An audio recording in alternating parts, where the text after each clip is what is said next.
Buenas noches y bienvenido al primer episodio de Línea de Fuego. Soy Anaína, de verdad que no puedo creer, después de tanto tiempo que estuvimos planeando esto, que ya por fin estemos aquí. Y creo que lo primero que quería decir era que nosotros tenemos mucha historia. Nosotros nos conocemos desde hace como 25 años, ¿verdad? Pero hace 4 años que venimos trabajando de cerca y ahí quiero pasarte la palabra para que eches un poco el cuento. Bueno, sí, desde la escuela, ¿no? Estábamos chiquitos, estábamos en Colegio San Agustín. Voy a arreglarme aquí esto, espérate. Eh, Allí éramos amigos y desde esos tiempos ya teníamos un grupo de tertulia, no sé si te acuerdas, donde Bueno, hablábamos cosas que ningún adolescente normal hablaba. Hablábamos mucho de filosofía, de política, de relaciones con Estados Unidos, hablábamos muchísimo también. Y bueno, de ahí caminos distintos, estuvimos en distintos lugares, yo me fui a Panamá por un rato, tú también, te fuiste a estudiar periodismo de guerra en Gales. Gales en Holanda, en Dinamarca. Así es. Y bueno, luego cuando me toca regresar, eh, había unos momentos, bueno, yo inicié como asesora en la Cancillería y estábamos allí en temas específicamente del Medio Oriente, que era uno de los que me tocaban, y seguridad. Y necesitábamos un análisis profundo de un tema específico. Obviamente el conflicto de todos los conflictos, la madre de todos los conflictos, el Sí, sí. conflicto de Israel y Palestina. Y pensé, ¿quién en Panamá pudiese tener este conocimiento profundo, que tenga la experiencia, que hubiese ido? Y bueno, se me vino tu nombre, que obviamente sabía que tenías todo el conocimiento y allí te Sí. contacté. Y ¿Qué pa- en realidad en ese momento, yo hace rato que estaba en Bocas, estaba viviendo en Ah, Bocas. sí, está bien, Boca, sí. Y cuando tú me llamas, teníamos años, creo que de no hablar. Y me acuerdo que te dije, mira, yo vivo en Bocas, a mí me interesa, pero yo vivo en Bocas. Y además tengo un negocio. Entonces, me acuerdo que empezamos a hablar y me acuerdo que te hice un análisis en octubre del 2019, si no me 19. equivoco. Hice un análisis sobre ese conflicto. Y luego, si no me equivoco, en marzo, hace exactamente 5 años, te nombran ministra a ti y De el resto es gobierno, historia. sí. De hecho, hace exactamente 5 años, fue un 6 de marzo del 2020 y justo después empezó la pandemia y arranqué como ministra de gobierno. Pero allí también sabía que el ministerio de gobierno era un ministerio que, a pesar de ser doméstico, era muy importante en la proyección hacia afuera también, y la manera de entender el país. Tal vez necesitaba mucho de un espectro global, porque siempre se cree que, ay, que el ministro de gobierno es ministro de interior y que tiene que saberse Sí, hay que saberse el territorio, pero este país está muy impactado por todo lo que pase afuera. Entonces el espectro global era muy... Y le puso un toque muy especial a Sí, sí. nuestro trabajo en el Ministerio de Gobierno. Bueno, ahí te sumaste y Sí, yo me acuerdo que en ese momento, en plena pandemia, que creo que acababa de empezar, tú me llamas y me dices, yo no sé qué vas a hacer, pero tienes que venir a ayudarme. sí, Y entonces voy, en ese momento la verdad que el Ministerio de Gobierno, como que realmente yo tampoco sabía tanto, pero a ti te conocía y sabía muy bien el tipo de cosas que íbamos a atacar. Y creo que de ahí nace toda una serie de conversaciones que teníamos en tu despacho, sobre todo, pero sobre el campo, en las giras, etcétera. Y esos momentos, esas ideas que salían, esos conceptos, con otros asesores también y con otra gente del ministerio y de otros ministerios, incluyendo viajes, giras internas, de todo, nos llevó como a pensar, hey, estas conversaciones deberíamos como extenderlas hacia algo, ¿no? Sobre todo cuando se acabe esta etapa. Y por eso, la verdad que a mí me da mucha felicidad estar aquí ahora empezando este proyecto, porque creo que van a salir conversaciones muy interesantes. Hay mucho que hablar, así que hay que aprovechar el tiempo, pero de verdad que me da mucha felicidad, sí. Sí, pero yo creo que esta introducción es importante porque yo recuerdo muy bien una charla larga que impactó muchísimo. No sé si tú te vas a recordar. Fue un viaje a Emberá, Sí, claro. que fuimos a Unión Chocó. Unión Chocó. No sé si recuerdas ese Sí, sí. momento. De allí salieron diálogos extensivos de lo que era la realidad nuestra, de, no sé si me explico, o sea, al final, cómo nuestro país estaba configurado y siempre quedábamos en el aspecto global y lo que había hecho que nuestro país fuese de la manera que es. Entonces, de allí se daban primero esos diálogos larguísimos en el plano doméstico, luego pasamos a la Cancillería y obviamente ya ahí todos sabíamos la expertise, el conocimiento que él tenía en geopolítica misma, porque siempre he hecho la diferencia que no es lo mismo relaciones internacionales y geopolítica. Y bueno, ¿cómo íbamos a hacer con esta situación de que tú estabas en pocas? Sí. Entonces, ahí hubo muchos ajustes de tu lado también. Y bueno, al final, esa experiencia en el plano internacional dio espacio, después de haber vivido todo lo que vimos en el aspecto internacional, a seguir en esos diálogos larguísimos que hago la salvedad de que ayudaron a desarrollar conocimiento, idea, concepto y a entender un poquito más por qué. Entonces creímos que esos diálogos era bueno reproducirlos en algún momento y bueno, finalmente logramos el espacio, un espacio que tenemos aquí para hacer docencia, pero también para inspirar, que es lo más importante, y también para disfrutarlo, disfrutarlo. Justo te iba a interrumpir para decir lo importante de disfrutarlo, porque nosotros disfrutábamos tanto estas charlas que independientemente de que estuviéramos dentro del gobierno o no, creíamos que era importante. Además, quiero dar como una breve introducción a la idea detrás de este streaming, que la idea también llega en un momento muy importante para la historia de Panamá. Yo creo que todo el mundo sabe lo que está sucediendo y también para la historia del mundo. Un momento fascinante. Entonces quería preguntarte, como si te estuviera entrevistando, quería preguntarte, ¿tú de dónde vienes en ese sentido? Ya yo sé, pero quiero que lo cuentes en el sentido de tú intelectualmente, ¿cómo interpretas el momento actual? Digamos, más importante en Panamá, pero en el mundo también, porque una cosa va de la mano con la otra. ¿Y por qué? ¿Y dónde encaja este programa? Bueno, es que ese es el propósito como el main course, ¿no? De lo que vamos a hacer. O sea, yo siento que la experiencia también que he ganado, siendo una millennial, porque yo no voy a dejar de decir eso, porque las generaciones es exactamente lo que está marcando el paso de lo que está pasando en el mundo. El tema generacional es muy importante, no lo podemos olvidar. Yo creo que es por eso, porque vivimos momentos extraños, fascinantes, pero extraños. Extraños porque todo lo que está pasando es lo que no estamos acostumbrados a ver en los últimos, ¿qué? 50 años. Más. Y que además esos momentos fascinantes, extraños, distintos, van a marcar la historia del mundo de maneras que todavía no nos estamos imaginando. Y cómo eso de alguna manera impacta estratégicamente a Panamá, que es uno de los países más conectados. No solo por la parte esta, o sea, en todos los sentidos nosotros estamos conectados. Siempre lo hemos estado, históricamente. Y a Latinoamérica, ¿por qué no también? Porque aquí hay muchas dinámicas que se están jugando muy interesantes con todos los demás países latinoamericanos. Para mí es importante en este ámbito global, en este también ámbito público, traer y aportar un análisis frío. Sí.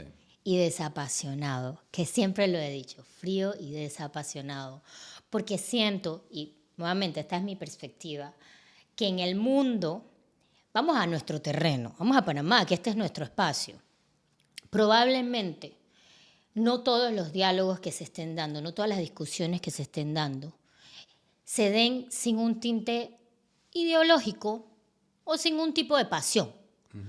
Entonces, yo creo que es importante y más que necesario ese espacio en el que estamos viviendo.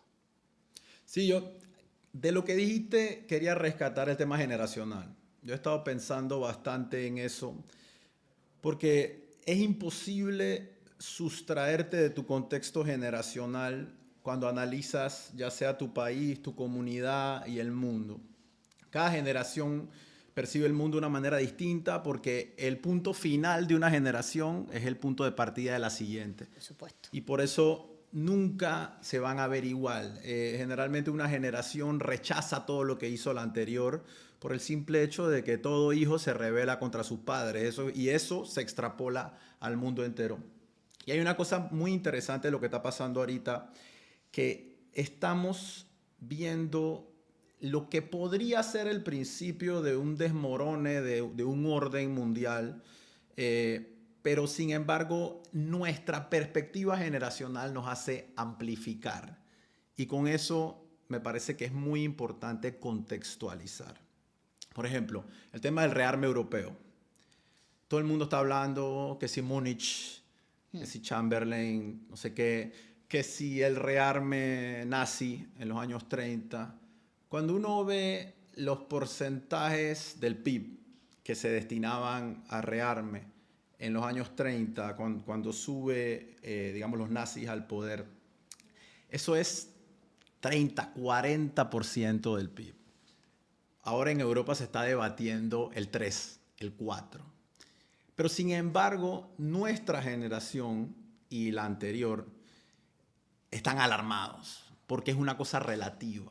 O sea, veníamos de unas décadas, de una estabilidad y de un orden predecible del mundo, que ahora vemos una señal de algo y ya pensamos que el mundo se está acabando. Eso me parece que es fundamental para entender el mundo de hoy, porque creo que espacios como este, el valor que tienen es precisamente eso, poner las cosas en su contexto y llamar al pan pan y al vino vino, ¿no? Nosotros siempre, a lo largo de los años que trabajamos juntos, le damos mucha importancia a ser precisos con los conceptos, a hablar las cosas por su nombre. Y lo que nosotros estudiamos, nuestra especialidad geopolítica, depende mucho de conceptos y de utilizar los conceptos bien, ¿verdad? Por supuesto. Y ese era uno de los retos más grandes que teníamos. Recuerdo, o sea, en algunos momentos sentía, y esto es, yo creo que yo más que tú, porque me tocaba tal vez la exposición mediática, que muchas de las cosas que se hacían en base a un objetivo muy a largo plazo, a un objetivo muy visualizado, pero el día a día y los affairs tácticos del país y lo que le interesaba muchas veces al diálogo, a la entrevista, no me permitía a mí nunca desarrollar en ese tema. O sea, era muy difícil para mí poder explicar por qué hacíamos un white paper de política exterior. De hecho, tuvo muy bajo... O sea, muchas personas me decían que, oh, sí, pero tú escribiste esto. O sea, no sabíamos, pero es que tal vez no... Yo sí siento que existe el apetito. Porque yo sí sé y este es el propósito de este tipo de encuentros, que esto no es un podcast donde yo te voy a entrevistar, tú me vas a entrevistar, no. Esto es donde en su momento, cuando lo vayamos llevando a cabo, pero este es un momento introductorio, queremos la interacción de los demás, porque yo sí sé que en este país existe el apetito por más, por ir más allá, a lo profundo. Y no solo a lo trivial del día a día, de lo que pasó, que este me dijo, que este dijo lo otro. Y ahí vamos al tema de los términos, que lo estábamos comentando hoy también. Sí, acabas de dar en el clavo. Ese es un tema que nosotros veníamos discutiendo bastante. Nosotros siempre hemos sabido que existe un apetito en esta sociedad por conocimiento de calidad y por este tipo de material donde se hable con precisión y se analice, como tú dices, sin pasión y con el menor sesgo ideológico posible, digamos, de la manera más sistemática posible. Pero también me parece que es una responsabilidad grande. Y en digamos, este espacio queremos invitar a la gente, por eso lo estamos haciendo en vivo, también un poco por la agenda que tenemos. Ahora mismo estamos en la ciudad, pero bueno, yo no vivo en la ciudad, No. Tú viajas bastante, el próximo capítulo probablemente no va a ser en la ciudad. El próximo capítulo no es en la ciudad, ni tú ni yo. No va a ser en la ciudad, vamos a estar en lugares muy distintos. Pero bueno, gracias a la tecnología vamos a poder mantener ese espacio, vamos a tener invitados. Hay mucha gente con la que queremos hablar y mucha gente que va a apreciar, digamos, un espacio donde precisamente, ¿no?, las cosas se le llamen por su nombre.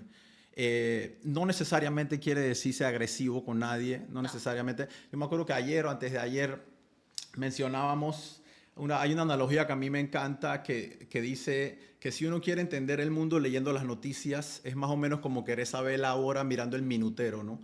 Y nosotros no nos interesa hablar del minutero, no nos interesa hablar del día a día, no nos interesa hablar de que este le dijo al otro, sino hablar de la otra manecilla, de la manecilla que marca la hora, que es la manecilla de la geopolítica, de la estrategia, de la literatura, de los grandes cánones, incluso de la mitología, de cómo por ejemplo, todas las grandes obras literarias, incluso obras mitológicas, todas tienen que ver con la creación y el mantenimiento de órdenes políticos.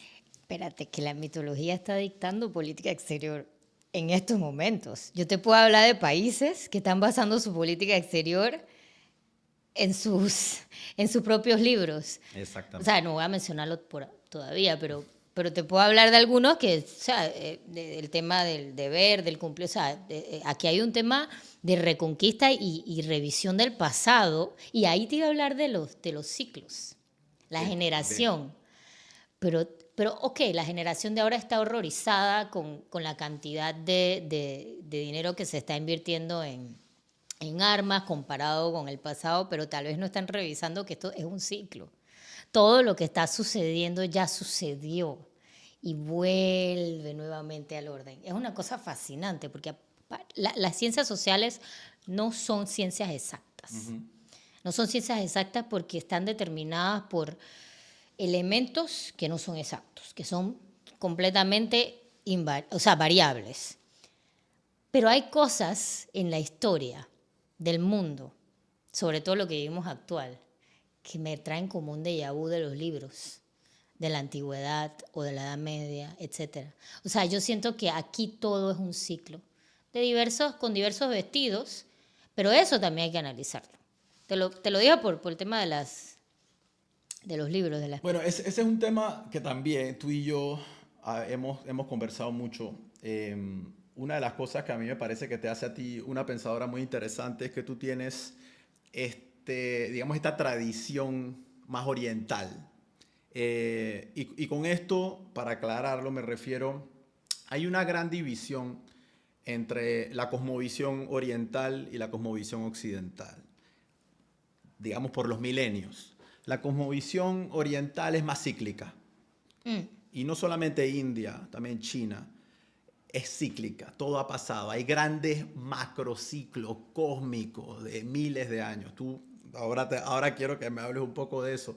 Pero en contraste está la cosmovisión más occidental, que es más de un mundo más lineal, un tiempo más lineal y un tiempo que la flecha va en una sola dirección. Por eso nuestra cosmovisión como países occidentales o occidentalizados es una cosmovisión que habla mucho de progreso. Y esa es una de las cosas que más a mí me llama la atención. Es muy común oír a la gente decir, oye, en el año 2025 está pasando esto. Como si el 2025 fuera diferente que el 1025 por algún motivo. Pues como que tuviera que ser diferente por el simple hecho que han pasado 1000 años. Porque existe en lo más profundo de nuestras cosmovisiones, de nuestra educación, de lo que nos enseñan en la escuela, en la iglesia, en lo que sea, de que el tiempo va hacia adelante. Sí. Y adelante significa mejor. Y esa idea de progreso, que es una idea muy de la revolución industrial, de la modernidad que se conoce, es una idea que hoy es central para entender el mundo. Y que cada vez que hay una época como esta, en la que parece que el mundo se está viniendo abajo, crea una depresión en el espíritu humano. Pasó hace aproximadamente 100 años con la Primera Guerra Mundial. El mundo emerge, sobre todo el mundo occidental, emerge de la Primera Guerra Mundial deprimido, habiendo visto la capacidad destructiva del hombre. Y eso son cicatrices que todavía tenemos. Obviamente después vino la Segunda, que en cierta manera es como otra convulsión más de una misma guerra, que también Tú sabes que eso se interpreta mucho así. Le llaman la Gran Guerra de los 31 años, pues del 14 al 45. Pero eso es central entender, sobre todo para hacer docencia, de que no necesariamente en todos los lugares del mundo se interpreta así. Hay grandes regiones enteras del mundo donde la historia se interpreta cíclicamente. Ahí te quiero preguntarte un poco, porque tú tienes mucho expertise sobre eso. Cuando yo hablo de la Ilíada, tú me hablas del Mahabharata. No, eso tú, en tu mente, tú creíste que te estaba hablando de eso. Pero, sí. No, mentira, sí, yo estaba pensando en el Gita, ¿verdad? Sí. Que es un libro del Mahabharata, que habla simplemente de ciertas maneras de conducirnos en base a lo que fue en ese momento. Vamos a decir que esa era como la Ilíada Sí. del hinduismo. Un texto fundacional de una civilización. Sí, y es que lo era, ese y el Ramayana, ¿no? Pero la manera en que hoy India, por ejemplo, está conduciendo política exterior es regresando a ese origen inicial y usan términos védicos, conceptos que están muy enraizados a ese origen, que no estamos hablando de hace 50, 60 ni 70 años. O sea, la manera en que tal vez el Oriente ve la historia, más que es cíclica, pero es mucho más, digamos que larga. El long game. Sí, del long game que siempre hablamos. Queríamos ponerle nombre a el long game. Aún eso fue uno de los nombres. Quedó Línea de Fuego. Los dos estuvimos de acuerdo. El long game es el juego largo que civilizaciones como esas están acostumbradas a jugar. Pero, mira, tú estás hablando de la Primera Guerra Mundial, Segunda Guerra Mundial. Digo, no es que una civilización está por encima de la otra, pero es que hay quienes dicen todavía que el efecto de la Revolución Francesa ni se ha conocido en la humanidad. Y eso fue la Revolución Francesa de 1789. 1700. O sea, imagínate. Entonces estamos hablando de ciclos, etapas largas que nos tienen a muchos sorprendidos y convulsionados, pero que son históricas. Y ahí vuelvo a lo mismo que siempre he dicho. ¿Por qué frío? Primero porque se repite, se analiza de esa forma, pero el comportamiento del ser humano tiende a ser el mismo. Y esas mismas pasiones que dominaron a Aquiles, a Héctor y a todos los, vamos a hablar de los griegos, que condujeron en el Ramayana a Rama y a todos los demás, son las mismas que conducen a los presidentes en el día de hoy, a los presidentes en los 40, en el tiempo de la Primera y Segunda Guerra Mundial. Siguen siendo las mismas. Hoy me mandaste un artículo que comentamos de motivos por los cuales Trump no estaba muy contento con Netanyahu. Son las mismas pasiones, los mismos sentimientos tan primarios a veces, pero típicos del ser humano. ¿Y quiénes son los que gobiernan? Los seres humanos. Entonces, como el pattern es el mismo, se entiende que se puede analizar de la misma manera. Digo, esa es mi perspectiva, ¿no? No es que exista una por encima de la otra. De hecho, mi formación en política exterior es mucho más europea, más que oriental, porque yo estudié en Bruselas. O sea, yo fui educada y formada bajo la concepción europea de lo que es el derecho internacional. Sí. Y yo decidí hacerlo de esa manera. Yo estuve muy clara dónde yo iba a estudiar, porque yo necesitaba estudiar en un lugar donde la concepción fuese más alineada a lo que yo consideraba que era el derecho internacional. Pero también viví mucho tiempo en Londres. Y esa cultura impactó mucho en mi manera de ver y mi formación. Obviamente que el tema del Oriente sí, pero sí siento que mi visión de política exterior es mucho más formada en la concepción europea no de política exterior, de derecho internacional público, que fueron los que vivieron la Guerra Mundial, que de allí salieron todos los conceptos de lo que tenemos hoy como reglas del mundo, con Estados Unidos también, obviamente. Sí. Y no necesariamente es el concepto americano. Eso mismo, mira, me acabas de recordar una cosa. Tenemos preguntas. Ay, qué bien. Okay. Sí, tenemos una pregunta acá. ¿Cómo el origen ayudaría a ordenar los desenfoques actuales en la implementación de órdenes? Esta pregunta la hace Bernardo Abdiel Meneses. El origen.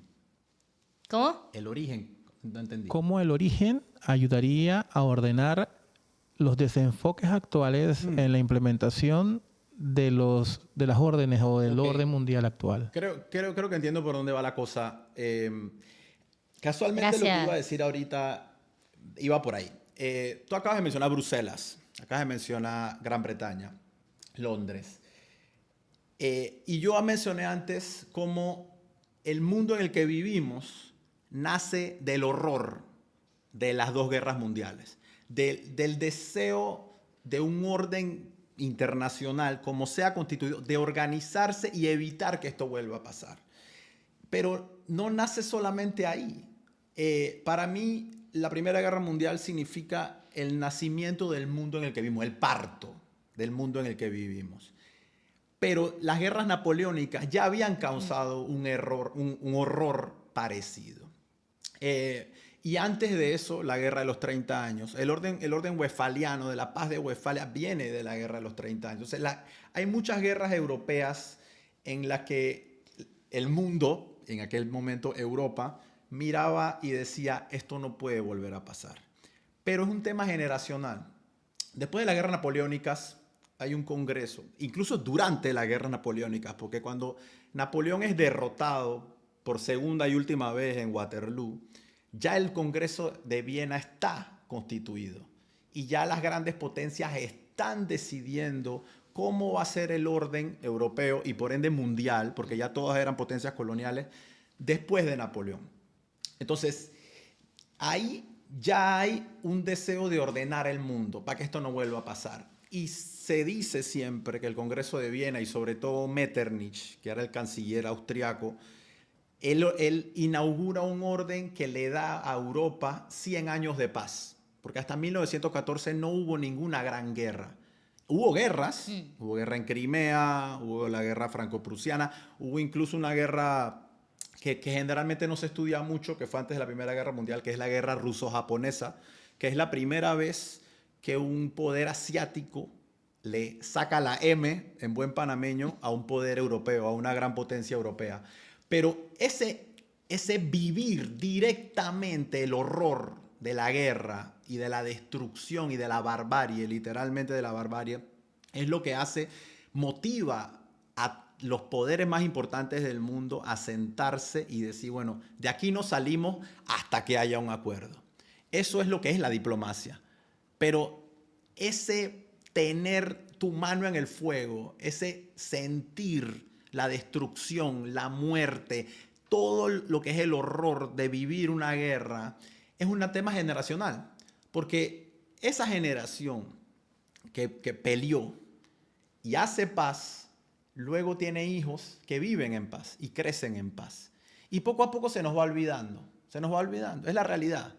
Porque hay una frase muy facilona, ¿no? De que los hombres duros o los humanos duros Sí. crean tiempos fáciles o de paz y así sucesivamente, ¿no? Pero esa pregunta va precisamente por ahí. Y lo que dije antes sobre el rearme y los porcentajes del PIB que se estaban dedicando a armamento en los años 30 comparado con hoy, no es una cuestión tampoco, o sea, yo no voy a negar cómo se percibe, porque hay una geopolítica de las emociones también. Y es cómo nos sentimos nosotros.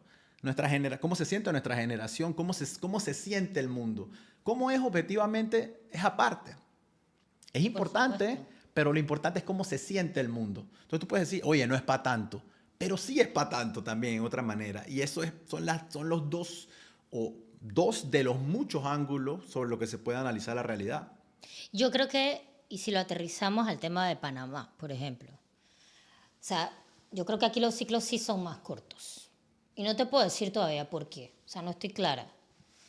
Pero sí, probablemente por la evolución de, no sé, los ciclos sí son mucho más cortos y sí definitivamente hay un tema generacional de lo que le tocó vivir a uno, lo que le tocó ver al otro, lo que le tocó percibir al otro y lo que va a seguir pasando hacia el futuro.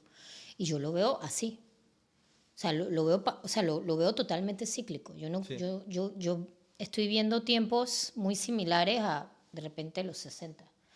Entonces, yo creo que Obviamente con sus matices, porque ese es el otro punto muy importante para mí de este tipo de encuentros. Yo en mi vida profesional y en mi vida personal he encontrado que las mejores cosas están en el matiz, en el gris. Y hoy en día siento que los problemas se abordan desde el blanco o desde el negro. Y realmente hay mucho más en el gris y en esos matices que en el blanco y en el negro. Y sí, porque ya tú y yo hemos tenido estas conversaciones, cuando me dices que no sea tan fría en el análisis. Yo sé que muchas veces hay más blanco que negro y en otras hay más negro que blanco.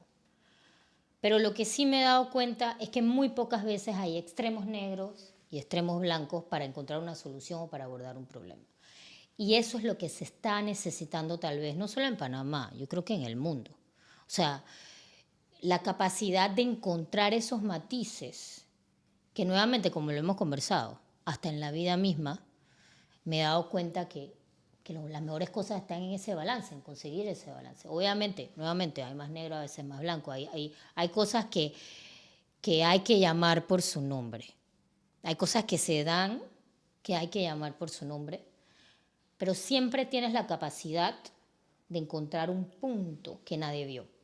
Y yo creo que ahí también me gustaría entrar. O sea, me gustaría que esto también sea un espacio para eso. Sí, yo creo que ahora mismo el mundo todavía no sabemos, ¿no? Y nosotros que tanto hablamos de los diferentes niveles de análisis. Tú acabas de mencionar el tema de los ciclos de Panamá.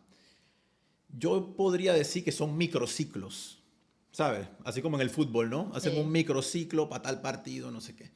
¿Por qué? Porque este país, la historia republicana de Panamá, existe en su totalidad dentro del siglo estadounidense. O sea, el poder estadounidense en el mundo, ya sea desde 1903, obviamente no era lo que se convirtió en 1945. Pero en 1903 ya Estados Unidos se estaba perfilando como lo que se convirtió. Entonces, y ya en este barrio era el que mandaba. Por supuesto. O sea, ahí no había duda. Entonces, una cosa interesante de ese tema de la doctrina Monroe, que muy poco se habla, es que la doctrina Monroe más que nada fue un término para Gran Bretaña. Fue una victoria para Gran Bretaña. Porque Estados Unidos no tenía la capacidad de defender, entre comillas, este continente. Pero a Gran Bretaña sí le interesaba que los demás potencias europeas no se metieran en América. Por supuesto. Entonces, la doctrina Monroe es un triunfo británico, no es una cláusula imperialista de Estados Unidos, como se dice. Pero para eso hay que leer, para eso hay que meterse en los detalles diplomáticos, ¿no? Porque en 1823 proclamar esa doctrina era más un bluff, era más una aspiración que una demostración real de poder. Pero a lo que iba es que en ese siglo estadounidense nace y se desarrolla este país, para bien o para mal.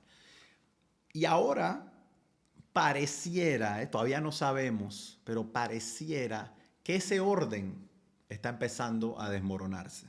O como mínimo a sufrir cambios de una magnitud que no se han visto por lo menos desde los años 30 o años 20. Estamos hablando de 100 años. Entonces, yo no sé si aquí en Panamá se está viendo desde ese punto de vista, de que la base geopolítica sobre la que tu país descansa como país, incluyendo la moneda y un montón de cosas. Todo. ¿Qué haces cuando el piso te empieza a temblar? ¿Qué haces? O sea, es un terremoto. ¿Qué haces cuando los mismos pilares de la casa se empiezan a mover? Y yo creo que eso es, o digamos, podría describir un poco el ambiente que se respira en Panamá hoy en día, porque nos está temblando la casa. El país entero ha existido como república independiente dentro del siglo estadounidense y dentro del poder estadounidense, en el círculo cero del poder estadounidense. Exacto. Ahora, ese poder, ya sea por sabotaje, por autosabotaje o por acción externa o por lo que sea, que lo podemos debatir, pareciera que está cambiando. ¿A qué nivel está cambiando? No sé. Yo a veces soy medio exagerado en el análisis y yo he venido a decir en algún momento que esto es desde la revolución industrial, esto es el momento más clave de los últimos 250 años. No sé si es verdad. A mí me gusta empezar por lo exagerado y de ahí voy Eso es bajando. cierto. Pero de todas formas, creo que la sensación, lo que hablábamos, la sensación es esa. La sensación es que estamos entrando en territorio uncharted, como dicen en inglés, ¿no? Así. Bueno, a ver, yo creo que ahí viene el análisis también.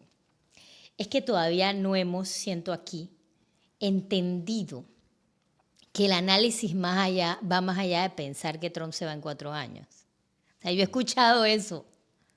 Ah, bueno, él se va en 4, son 4 años nomás, tranquilo, hold on there. Sí, sí. No, espérate, esto es otra cosa, porque Trump, nuevamente, son estas cosas, estos terremotos, son impersonales.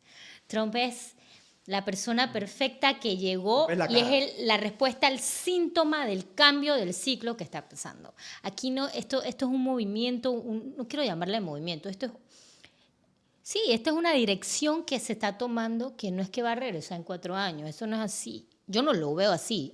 Perdonen por creerme que, o sea, es que, Sí. que no lo veo de esa manera. Cassandra.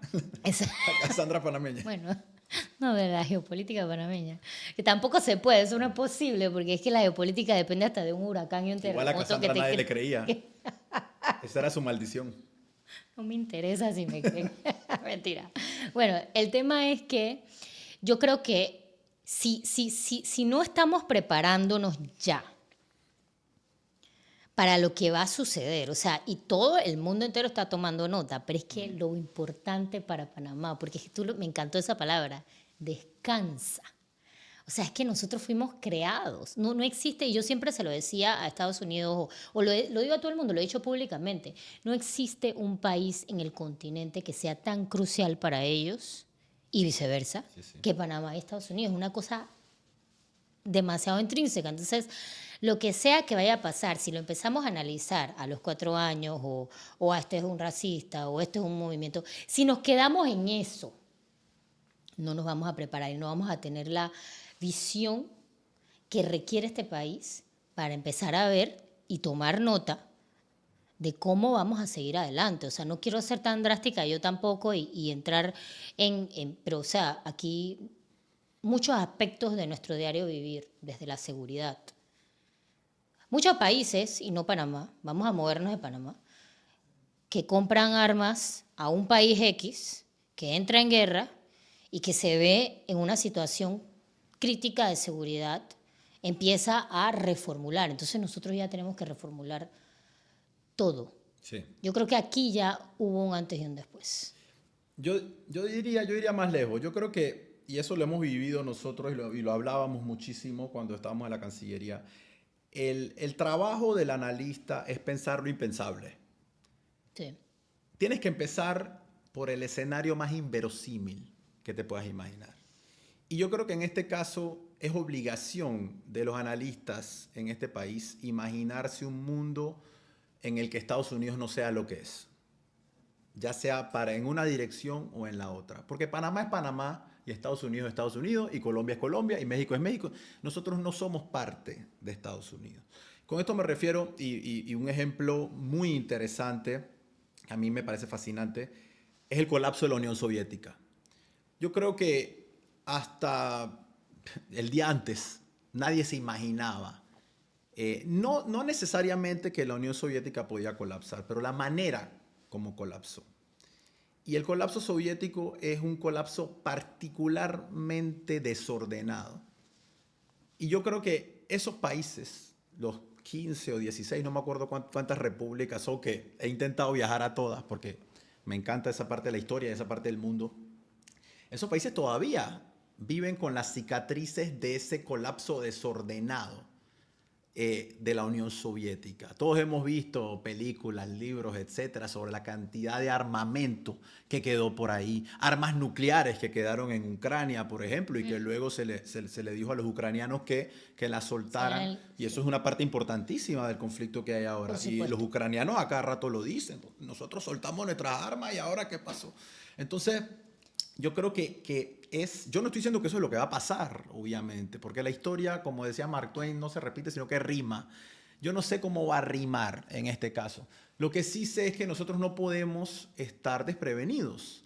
Nosotros no podemos asumir que Estados Unidos va a ser el alfa y el omega del orden internacional forever and ever. Porque nadie lo ha sido. Ningún imperio ha sido eterno. Y todos han colapsado, muchos de ellos han colapsado en el momento que menos se esperaba. Bueno, pero es que yo quiero interrumpirte, pero lo que pasa es que eso va a pasar probablemente en 100 años. Y tú y yo vamos a estar no sé dónde. Y el rol de cada uno tiene que ser empezar a amar su país lo suficiente como para pensar hacia allá. O sea, no puede ser que veamos como socios que han dependido, pero estoy hablando de cosas cruciales, de Estados Unidos, estén viendo, vamos a decir que el abandono, no me gusta decoupling, pero es que esto es un decoupling casi. O sea, aquí estamos desacoplando.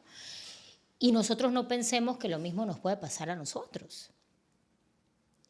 Ya escuchamos a Rubio, no sé a cuál, diciendo que por qué tenían que los barcos de ellos pagar si ellos eran los responsables de la seguridad del canal. Entonces, cuando empezamos a hacer república, que empezamos a dar los pasos ya, y cuando Estados Unidos se fue de Panamá, en el 2000, nosotros realmente empezamos a ser responsables, al menos de manera conceptual, de nuestra seguridad. Ya nosotros no podemos depender. Somos un país pequeñito, pero es que no podemos. No nos podemos dar el lujo de absolutamente nada. Tanto nuestra producción agrícola.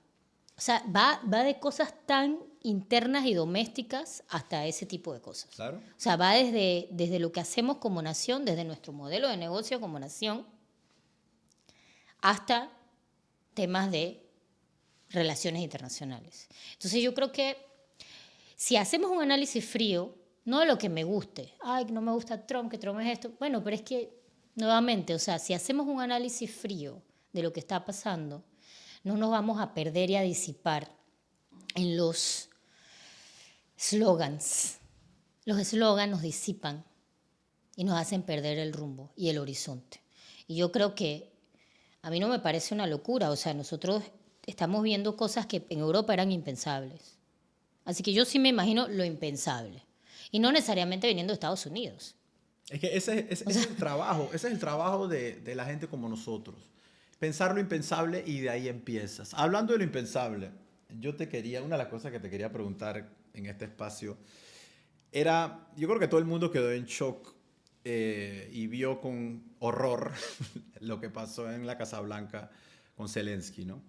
Yo en mi tiempo que estuve trabajando contigo, yo pude estar en algunas reuniones parecidas, obviamente nada de ese nivel, pero ver un poco cómo se coreografían estas cosas, ¿no? Cómo se preparan. Parecidas en el sentido de los perfiles, sí, pero sí. Nunca parecidas. No, claro. Sí. Declararlo, nunca en nuestra vida. En el sentido del contexto. Y yo creo que esto ni yo, o sea, tú ves todos los analistas que han estado dentro de los cuartos donde se habla todo. Nadie nunca en su vida vio una cosa así. O sea, no de la manera tan disgraceful. No sé cómo. Cruel también, pero mira, pero toma nota, empieza a tomar nota. Tomen nota todos. Y nosotros también tenemos que tomar nota. Ahora, yo tengo mi propia perspectiva ahí, yo tengo mi propia opinión allí con relación al comportamiento. Yo me hubiese tal vez comportado distinto si fuera Zelensky. Hubiese sido tal vez mucho más estratégica. Pero digo, entendiendo la situación que él está viviendo, quién sabe qué cosas se le dijo antes, quién sabe qué capitulación tenía que firmar, quién sabe qué se le dijo en ese momento, porque siempre las cosas, yo lo digo siempre, tampoco le gusta mucho a la gente, la política exterior es 80% de lo que pasa detrás de la cortina. Exactamente. Pero ese día vimos... Es que a eso quería llegar. A eso quería llegar precisamente por la experiencia que nosotros tuvimos. Yo fui un par de veces contigo a Washington y a otros lugares. Pero me gustaría que tú que estuviste y has estado sentada, reunida con otros cancilleres, con presidentes, etcétera, que expliques, porque yo creo que una de las cosas que la gente quizás le gustaría entender es qué tipo de reunión era esa, o sea, qué tipo de reunión con los medios, siempre hay un montón de gente sentada alrededor, qué tipo de reunión era esa y qué rol juega esa reunión en una visita diplomática de un presidente a la Casa Blanca. Bueno, normalmente las reuniones son privadas, esos temas no se tocarían de la manera en que se tocaron, con la forma en que se tocaron, con las vísceras que se tocaron, porque ya normalmente también, y esto también depende mucho de la personalidad de cada quien. Aquí tienes que poner el factor personalidad. Sí, sí, eso sí es importante ahí. Probablemente yo me sentía más cómoda acordando previamente, o sea, teniendo la reunión, conversando, mira, estamos de acuerdo de esto, estamos haciendo esto, y de manera conjunta hacerlo saber. O sea, las cosas eran mucho más frías. O sea, porque entendía lo que estaba en juego. Realmente, en nuestro caso específico, ese tipo de improvisaciones pues, improvisaciones no en el sentido de que es amateur, porque yo no creo que fue amateur, ¿eh? Y ese tipo de live show, del cual obviamente tenemos a un personaje que se ha caracterizado por eso, no se lleva a cabo. Pues tiene mucho que ver con el estilo de cada quien. Pero normalmente los temas difíciles sí se tocan, sí, y a veces se tocan fuerte. Pero pregunta, una de las imágenes más graciosas, se podría decir, de esa reunión fue la cara de la embajadora. Y el rol de los embajadores es crucial en una visita como esa. Pero quería preguntarte primero, ¿tú qué opinas de ese momento de la embajadora? Y segundo, ¿tú no crees, habiendo tantos cientos y hasta miles de personas abajo de Zelensky y abajo de Trump y de Vance, trabajando día a día, o sea, coordinando cosas, que esa información o que eso podía pasar, a él no se le preparó para decir, mira, esto puede pasar? No, yo creo que nuevamente es el liderazgo. O sea, tienen una pregunta. Termino y vamos directo. Mira, primeramente es la personalidad del liderazgo. Probablemente ellos habían acordado algo. Creo que iban a firmar un documento. Sí, sí. Entonces, el estilo de Trump es completamente diferente.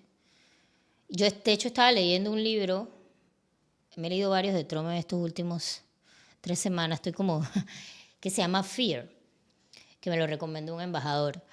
Y en ese libro detalla los 100 primeros días de Trump en su primer término y cómo su comportamiento era muy parecido, era muy errático en ese sentido. Hoy es esto, hoy es lo otro, y probablemente lo que siempre pasa es que los equipos trabajan con antelación, claro, tienen un documento listo, y los presidentes se sientan a decir, bueno, esto sí, esto no.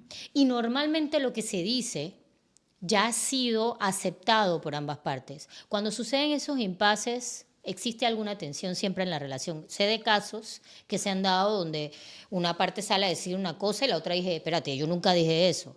Por ese mismo motivo, porque todo lo que dice un actor de política exterior tiene responsabilidad internacional. Eso los que llevan tienen que saberlo. Por eso las ruedas de prensa conjuntas son tan importantes. Sí, son conjuntas, son importantes, pero son muy, muy coreografiadas, claro, en su mayoría, pero depende mucho de la personalidad de cada quien. Yo creo, aquí estamos viendo cosas distintas.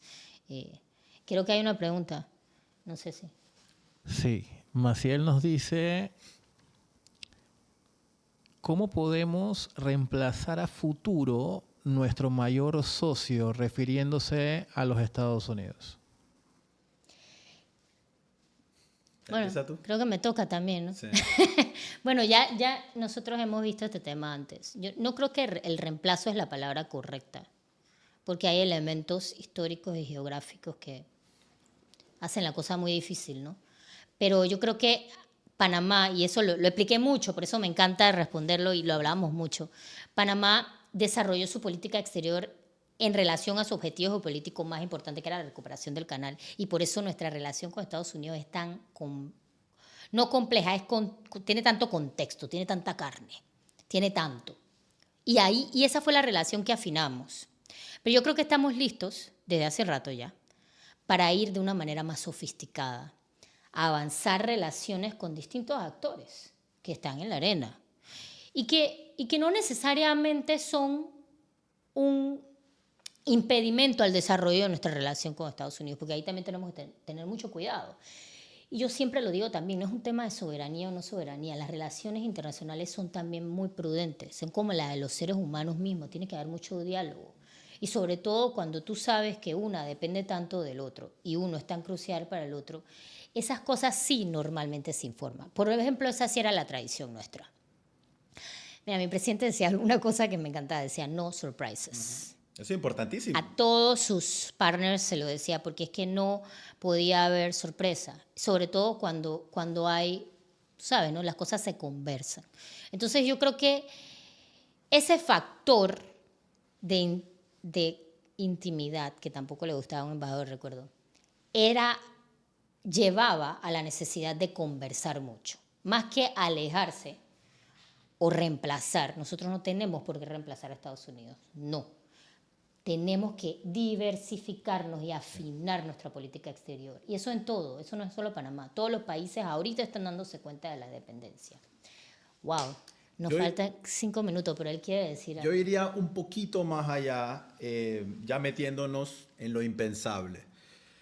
Mira, yo en mi laptop, mi wallpaper es un mapa de Europa en 1444. ¿Y por qué lo tengo? ¿Por qué tengo ese mapa? Porque me gusta recordar que las fronteras y las divisiones políticas de los países son acuerdos humanos. En muchos casos son accidentes geográficos. O sea, India y China, ni modo, brother. Ahí están los Himalayas, difícilmente puedes salvar eso. Pero en muchos casos es un río, en muchos casos es una línea puesta en el mapa. En otros casos debió seguir la geografía, pero no siguió nada. Exactamente. Y por eso tenemos los problemas que tenemos. En muchos casos no sigue la geografía. Hay países que tienen sentido geográfico, hay países que no. Entonces eso, la arbitrariedad en muchos casos o la maleabilidad de las fronteras y por ende de los entes políticos que esas fronteras definen, es algo que a mí me parece que también, así mismo como el concepto de progreso, es algo que a mí me gustaría hacer docencia. Yo creo que a mí me fascina, Ana te hablé del colapso de la Unión Soviética, a mí me fascina, por ejemplo, la unificación de Italia, la unificación de Alemania. Y esto fue ayer, o sea, en 1444, por ejemplo, tú ves lo que es Alemania hoy y es un sancocho de países entre comillas, porque el concepto del Estado como se conoce hoy no existía. Entonces era una cosa que se llamaba el Sacro Imperio Romano Germánico, que hay una frase famosa que dice que no era ni sacro, ni imperio, ni romano, pero así se llamaba. Entonces a lo que voy es que Estados Unidos tiene su historia de conquista, unificación, como le quieras llamar. Empieza en 13 colonias, termina conquistando hasta el Pacífico, Alaska, no sé qué, Hawái, el Canal de Panamá, todo lo demás. Pero eso no está escrito en piedra ad infinitum. Yo no pienso que Panamá tiene que reemplazar su relación con nadie. Panamá tiene que lidiar con el mundo que tiene y el mundo que existe hoy, en 2025. No el mundo de 1950. Nosotros hablábamos mucho cuando estábamos en la Cancillería del tema del Ártico. El Ártico, la apertura del Ártico, que algún día podremos hacer un show sobre eso, la apertura, el deshielo del Ártico, probablemente va a ser el evento geopolítico más importante de muchos siglos. Porque abre puertos, abre una salida. A Rusia, por ejemplo, le va a cambiar completamente su geopolítica y por ende la del mundo. Incluso a Panamá le puede afectar muchísimo. Entonces a lo que voy no es tanto reemplazar o no reemplazar, no es eso. Es que Panamá tiene que plantearse su realidad con el mundo que la rodea el día que se la plantea y los escenarios que se pueden. ¿Tú te acuerdas de la idea del Ártico? Sí, claro, de Panamá entrar al Concilio Ártico. Pero, y con esto quiero terminar solamente sugiriendo eso, ¿no? Una de las cosas que más se habla hoy en día es la posibilidad de una guerra civil en Estados Unidos, por ejemplo, que ya la hubo hace 150 años. O sea, ya la hubo y podría haber quedado en un estado en el que quedaran 2 países o 3. ¿Me entiendes? Porque al final son estados que están unidos voluntariamente, no a la fuerza. Al igual que Alemania se unificó, Prusia la unificó, pero no necesariamente a la fuerza. Italia es lo mismo. Son países que hoy en día existen en esa frontera, pero hay independentismos, hay ideas. Y hoy en día la división, la polarización que hay en la sociedad estadounidense, yo no me atrevo a apostar que en 50 años o en 100 años estamos hablando de un país como lo conocemos hoy. Y en realidad tampoco de Panamá. O sea, las fronteras van cambiando. Uy, se acabó. Bueno, decimos adiós. Dentro de 2 semanas. En 2 semanas, yo estoy en India, en Mumbai, y Yo tú estás estoy en en Bocas Town, Isla Colón. un lugar muy importante geopolíticamente también. Exactamente. Algún día hablaremos de la geopolítica de Bocas. Yo quiero hablar de eso. Caribe. Y bueno, entonces estaremos en el próximo. Gracias por estar hoy en este primer intento. Así que esperamos seguir. Y un abrazo. Y gracias al equipo también. Gracias al equipo. Gracias. Luego.